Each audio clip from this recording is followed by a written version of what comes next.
What's going on, everybody? Welcome back to the channel. Today we're going to be back on the Tormach making basically a version 2 of this right here. This is our S550 splitter chassis bracket that we developed when we were doing the splitter kits for the GT350 here.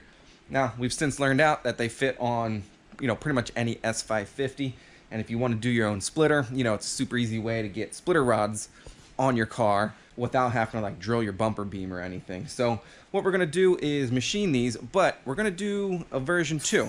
Since we now bring these in-house, it gives us the opportunity to, change a few things. So as you can see, version 1, pretty much just square, and that's it.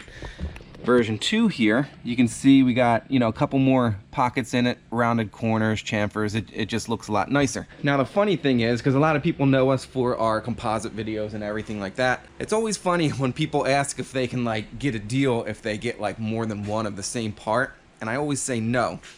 Here's why. Anytime we make a carbon fiber part on a mold, we need to prep the mold. We need to cut the materials for the mold. The part needs to be laid up. It needs to be infused, it needs to be cured, it needs to be demolded, it needs to be trimmed.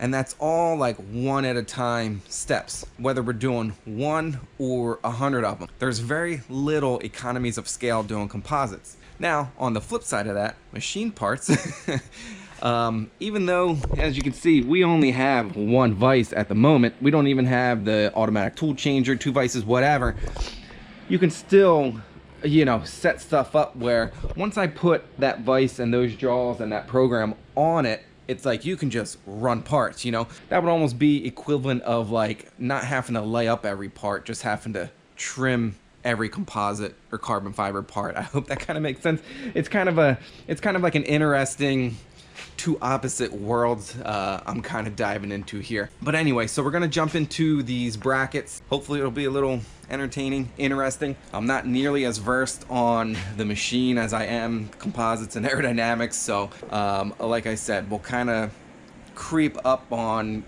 gaining some efficiencies on our setup with like multiple vices or a pallet. We'll eventually get the automatic tool changer on it, but anyways, let's jump into making a few of these.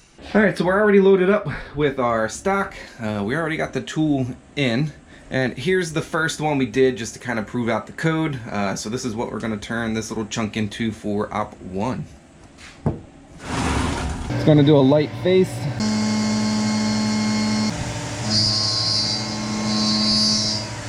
Now it's going to do the slot. And the holes. Now these are effectively slotted. That's why I'm doing them with the end mill rather than just drill. That little bit of a slot, as you can see, won't count for any differences in the bolt and the frame rail, just in case they're off a little bit.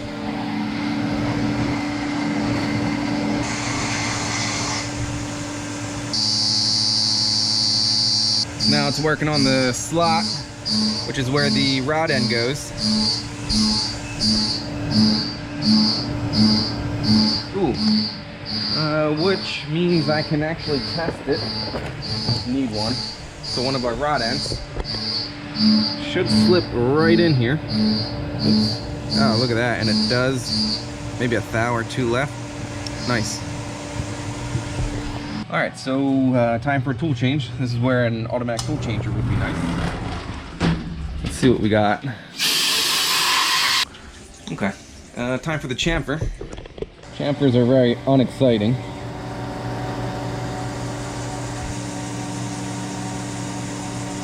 Alright, and that's it. Op 1 is done. On to Op 2. Alright guys, so right now, we're getting set up for Op 2.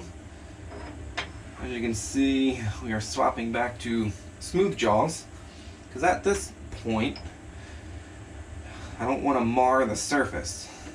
So this is one of those, setup time things. It might take a couple minutes to swap jaws. Not a big deal. But whether, like this case, since I'm proving them out, I'm only doing 2 or 3. But once we get into production, this time will be spread out over, I don't know, we'll do them in batches of 10, 20, whatever the case may be. Whereas, like I was mentioning earlier, composites, you know, there is no sort of time savings like that. I would have to lay up every single part one at a time. Let's see, so now we're going to get set up with some parallels. Doing this one-handed. You always want to make sure you don't get like a chip in there, which would make the parallel sit funny. And then our work coordinate is center of this hole, but off of what would be the parallel face.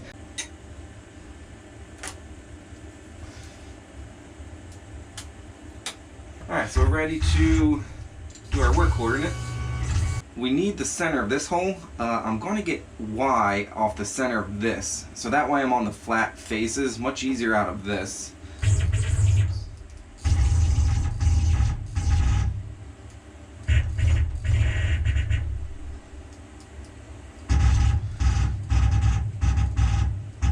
And I'll show you how this thing works. So when I turn it, I want to come around to 0. Doing this one-handed is actually a huge pain in the butt. I got the jog wheel here. So we'll call that Y0. Now I need to go back to the other side.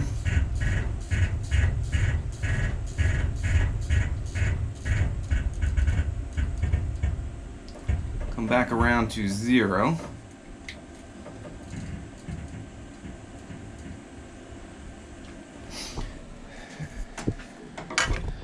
And that's pretty good because that slot is supposed to be 0.325, and you can see we measured at 326. So a thou off on this machine is pretty darn good. Divide by 2. Alright, so there's Y0. Gotta do the same for X and Z. Alright, so work coordinate is set. That's kind of how you do it with a Heimer. You know, I know they have electric probes and stuff, but I'm still just getting familiar with stuff. Alright, so we are set. It's going to tell me to do tool 4, which is already in. I'll turn everything down slow on a brand new tool path just to make sure. So it's going to do the face first. There you go. Nice, quick, easy face. So looks good. And now just chamfer.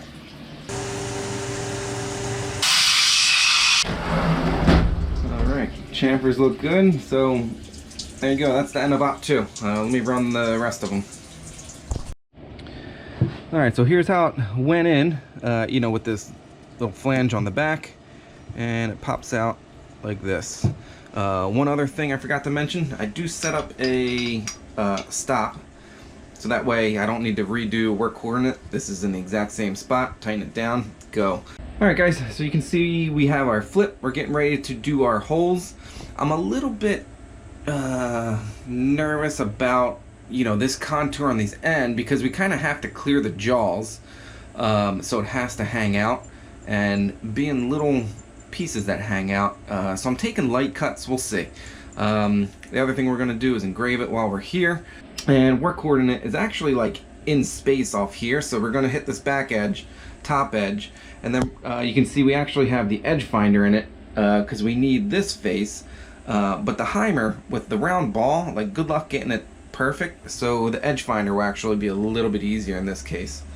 Now if you've never seen an edge finder, right now I'm just I'm using the wheel again to bump it. I guess that would be X positive until we see it move. There you go. So we're going to hit X0, but that's not truly X0 because this is a 200 thou tip. So we actually need to go over an extra 100 thou. Hope that all makes sense. Alright guys, so this operation, doing the holes, again, I could potentially change up my order of operations and like drill these first. I'm afraid I would like lose center. Again, kind of trying working with what I have and what I'm capable of at the moment. So we are actually going to mill them out with a little 1/8 inch end mill. But if you noticed, we kind of are like cutting it really close on height. So what I'm going to do is pull this out a tiny bit more, just give us a little bit more wiggle room. But whenever you do that, you got to reset your offsets. So I'm just going to do that here real quick. That's something that kind of caught me out early on, was kind of forgetting like all these little like in-between steps that you got to do. Oops, that's right, I forgot to pull it out. Duh. All right, so now once we poke through, you can see we got like a little bit more wiggle room. All right, 2.91, it's kind of touching. 2.91 and a half. You feel it like barely touching. Okay. So that is tool 1 and 2.9105. Enter. Okay. So new offset is in. Never touched the quarter. We're also going to do our engraver. I haven't touched that. So I think we're good. Alright, so here's the one I'm a little bit nervous about. We're going to contour that end that's sticking out.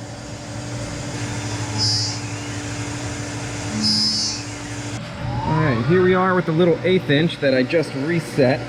So this is going to be a slow one. A drill would definitely be much quicker.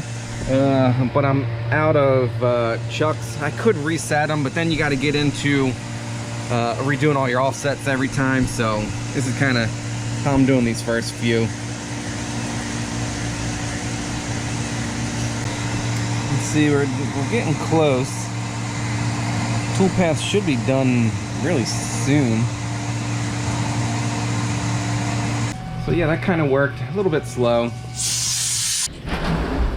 But yeah, not too bad. Alright, so last final part that I'm most excited about, engrave time. Looks pretty good. And yes, it is upside down at the moment.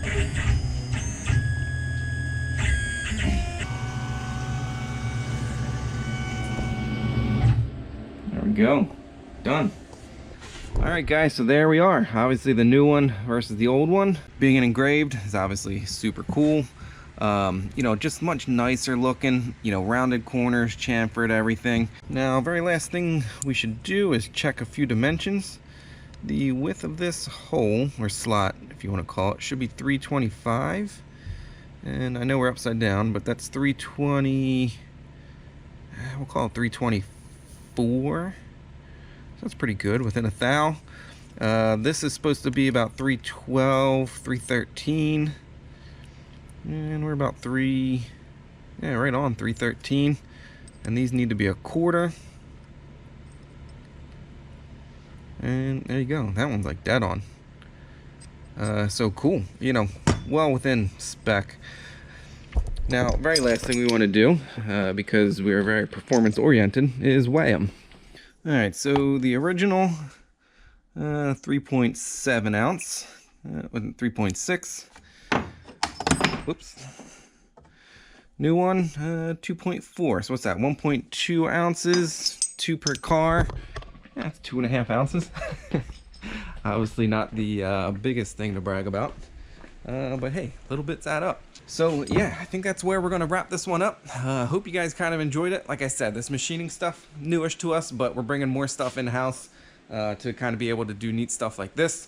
If you have an S550, we're gonna make these chassis brackets along with splitter rods, like an actual kit. My car just happens to be right here. These are the very originals I still did by hand, are back in there. But after we did our Camaro splitter kits, a handful of people reached out asking if they can get like just the brackets.